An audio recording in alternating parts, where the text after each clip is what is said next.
Well, well, well. Look who just got flagged in the system. Welcome back, you beautiful classified enigma. You walking redacted document. You human question mark that makes federal databases crash when they try to load your profile. Yeah, you heard that right. The FBI just pulled your file. The one they've been building since you were old enough to make people uncomfortable with your silence, and guess what they found on page 3? Not a criminal record, not a psych evaluation, not even a speeding ticket. No. They found something that made the agent's coffee go cold in his hand, made his supervisor stand up from his desk, made the room go quiet like a funeral. They found a CIA seal. A classification level that shouldn't exist on a civilian file. A clearance code that makes seasoned investigators whisper. And now they're all asking the same question in that sterile fluorescent room, their faces pale, their hands shaking slightly as they flip through pages that keep getting stranger. Who the hell are you really? Because that seal, that 3-letter stamp that glows like a warning label from another dimension, it doesn't just appear on random people's files. It appears on ghosts, on assets, on individuals who've been somewhere, seen something, done something that rewrote their entire identity in the eyes of the machine. So let me ask you directly, while they're still scrambling in that basement office trying to piece together your timeline, have you ever wondered why certain people avoid you? Why conversations die when you enter the room? Why your presence alone makes liars start sweating and authority figures shift their weight nervously? It's not paranoia, and it's damn sure not coincidence. You carry something in your energy signature, something in your eyes, something in the way you process information that triggers alarm bells in people who've been trained to spot threats. They don't know what it is, but their instincts do. Their primitive brain screams run when you lock eyes with them. Their body language betrays fear they can't explain. You thought you were just different, just misunderstood, just a little too intense for polite society. But no, my friend, you're something else entirely. You're the person they file under. Do not engage without authorization. You're the name that gets circled in red marker during briefings. You're the civilian with a past that doesn't match your present. And that CIA seal on page 3, that's not an accident. Someone put it there. Someone with clearance so high, they don't even have a name you could Google. Someone who looked at your pattern, your choices, your survival rate through situations that should have destroyed you. And they marked you. Marked you as what, though? That's the question keeping them up at night. That's the mystery eating through their protocols like acid through paper, because people with that seal, they're not victims, and they're damn sure not random. They started with your childhood records, didn't they? Trying to find the origin story, trying to locate the moment you became whatever you are now. They pulled school files, medical records, family history, neighborhood reports, looking for trauma, looking for training, looking for the smoking gun that explains how a regular person ends up with federal eyes on them. And you know what they found? Normal, painfully average, boringly unremarkable, a childhood so clean it almost seemed staged. But that's what made them dig deeper, because nobody, and I mean nobody, goes from that kind of ordinary background to having a CIA seal without something happening in the middle, something off the books, something that doesn't leave a paper trail. So they started interviewing people from your past, old teachers, former neighbors, anyone who might remember you before you became unreadable, and every single one of them said the same thing with this strange look in their eyes. There was always something different about them, something we couldn't quite name. like they were watching us when we thought we were watching them. Isn't that interesting? Even as a child, you were already reversing the surveillance, already operating on a frequency that made adults uncomfortable, already exhibiting patterns that would later require federal classification to properly categorize. Let's talk about that gap in your timeline, shall we? That period between your documented life and the person you are now. That space where records get fuzzy and witnesses get quiet, and even you sometimes struggle to remember the details clearly. They noticed it too, those investigators with their highlighters and their conspiracy boards. They saw the discontinuity, the chapters missing from your story like pages torn from a book. What happened during those years? Where did you go when you vanished from the radar? Who did you meet in those shadows that somehow educated you in ways no school could teach? That trained you in survival tactics you never formally studied? That calibrated your instincts to a level that now reads as professionally cultivated threat assessment? You might not even remember it all yourself, might have fragments, might have dreams that feel too real to be imagination, might have skills you can't explain the origin of, might know things you never learned. And that's exactly what terrifies them, because people don't just develop operational awareness by accident, don't just naturally learn counter-surveillance techniques, don't just organically understand psychological warfare at a level that makes trained professionals look like amateurs. Someone taught you, or something happened to you, or you stumbled into a world that recognized your potential and decided to sharpen you into a blade before sending you back into the light. The CIA SEAL means you're not a target. You're an interest, possibly an asset, maybe even a contingency plan walking around in human skin, pretending to be normal while carrying capabilities that make you useful in ways civilians can't comprehend.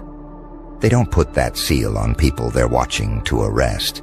They put it on people they're watching to protect, or to activate, or to study for future deployment, or to keep track of because losing sight of you would be a strategic failure.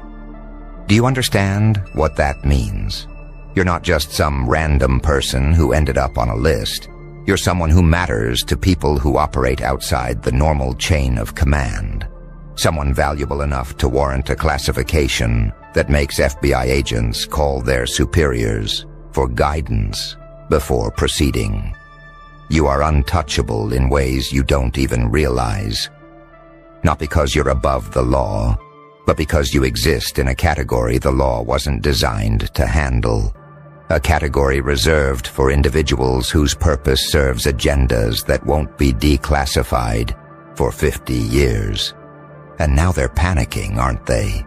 Because pulling your file was supposed to be routine, was supposed to answer simple questions, was supposed to close an investigation before it started.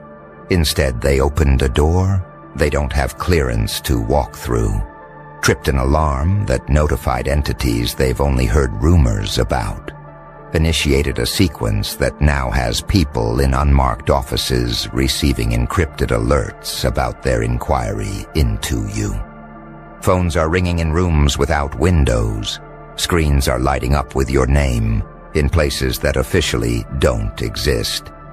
And somewhere a decision is being made about how to handle this situation, about whether to shut down the investigation immediately, or to let it continue under supervision, or to redirect it entirely into a classified channel. The agent who pulled your file, he's already being interviewed by Internal Affairs, already being asked why he accessed a restricted record without proper authorization, already being reminded that some files are sealed for reasons that transcend his pay grade. And the funny part, he has no good answer because he thought he was just doing his job, thought he was following a lead, thought he was tracking down a person of interest in some minor investigation that probably wouldn't amount to anything. He had no idea he was about to stumble into a legend, a myth with a social security number, a classified asset living in plain sight. So who are you, really?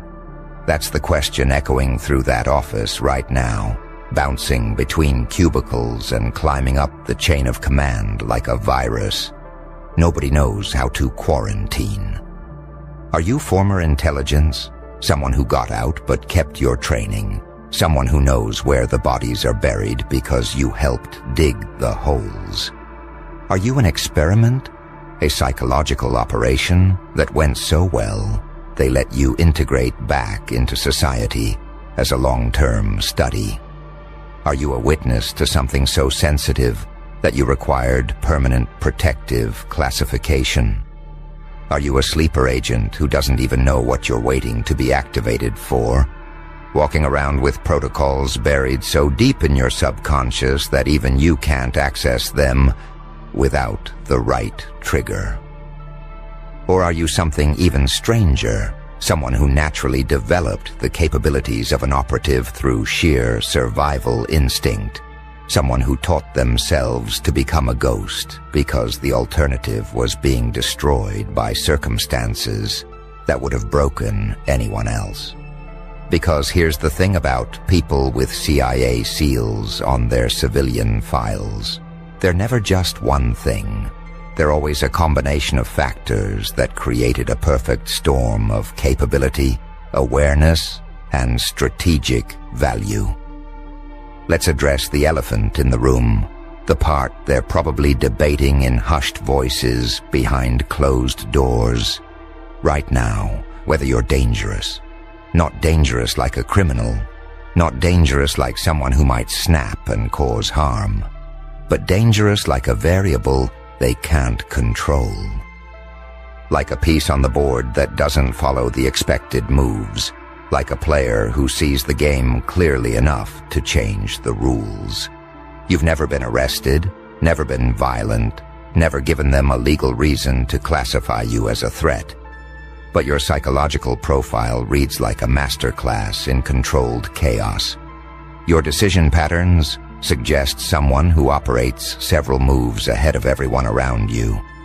Your ability to disappear and reappear at will indicates training or instinct that makes you functionally invisible when you choose to be. They're not afraid of what you've done. They're afraid of what you could do, what you might know, what you're capable of if the circumstances ever aligned to activate whatever dormant protocols might be sleeping in that classified mind of yours. And here's where it gets really interesting, where the paranoia meets pattern recognition, where the conspiracy theories start looking like classified briefings. Have you noticed how certain things just work out for you in ways that seem too convenient? How problems that should destroy you somehow resolve themselves? How people who try to harm you seem to face consequences that feel almost orchestrated? You probably attributed it to luck, to karma, to the universe balancing scales. But what if it's something else? What if that CIA SEAL means you're under protection, means someone somewhere is running interference for you, clearing obstacles, redirecting threats, making sure you remain functional and unharmed for reasons you might never fully understand? What if every time you felt like you were being watched, you were right? But the watchers weren't enemies. They were guardians, handlers, observers, making sure their investment in you continues to pay dividends in ways you're not cleared to know about. They're reviewing your communications now. Every email, every text, every phone call you've made in the last decade, looking for patterns, looking for contacts, looking for proof that you're more than you appear to be. And what they're finding is making them more confused, not less, because you don't communicate like someone with secrets, don't associate with suspicious characters, Don't leave digital breadcrumbs that lead to classified locations. You're clean, almost impossibly clean. Like someone who knows exactly how to live in the surveillance state without triggering algorithms. Like someone trained in operational security, but using it to protect a life that looks completely ordinary. Or maybe, just maybe, you are that ordinary, and the CIA seal is there because someone recognized potential in you that hasn't been activated yet, marked you as a future asset, a contingency, a person to watch because eventually the world might need whatever unique capability you possess, whatever rare combination of traits made you worth classifying in the first place. Let's talk about your memory for a second. Those gaps I mentioned earlier, those